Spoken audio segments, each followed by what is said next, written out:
Good morning বন্ধুরা, কেমন আছো? আশা করি তোমরা ভালো আছো, সুস্থ আছো। আমিও ভালো আছি। দেবাশিস সিনহা চ্যানেলের থেকে তোমাদের সবাইকে স্বাগত আর আমার অনেক অনেক ভালোবাসা। সমস্ত কাজ গুছিয়ে এমনকি রান্নার মানে সিদ্ধ ভাত সকাল সকাল করেছি।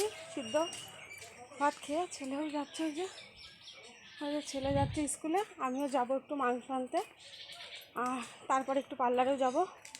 সকাল সকাল বেরোনোই হয় না বাড়ির থেকে। আমি ওর সাথে হেঁটে পারি বলো? ও আগে চলে যাচ্ছে। তাহলে চলো, আবার একটু পরে কথা হচ্ছে। দাদাকে বলে আসলাম মাংসটা রেডি করো, কেটে আমি আসছি। তাই দিকে পার্লারে চলে আসলাম। অনেক দিনই পার্লারে আসিনি, তো আজকে পার্লারে আইব্রো করতে চলে আসলাম।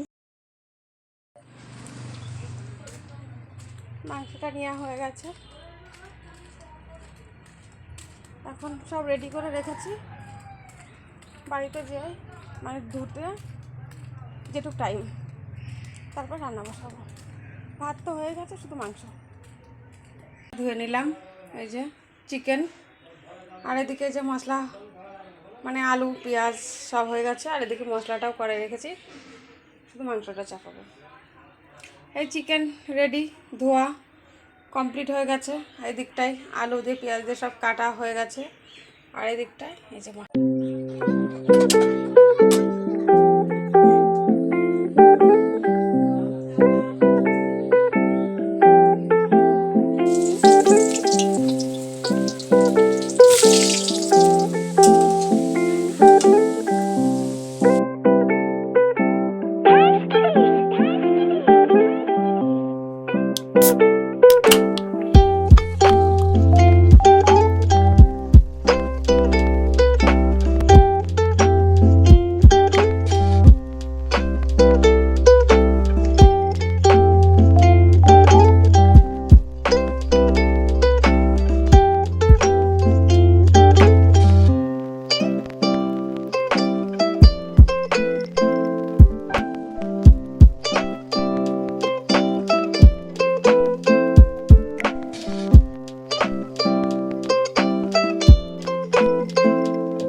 গরম মশলা দিয়ে নামিয়ে নেবো। এবারে স্নান করে এসেই সবাই একসাথে খাওয়া দাওয়া করবো।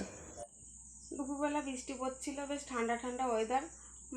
খাওয়া দাওয়া করেই শুয়ে পড়েছি, আর শোয়ার মানে সাথে সাথেই মানে ঘুমিয়ে পড়েছি।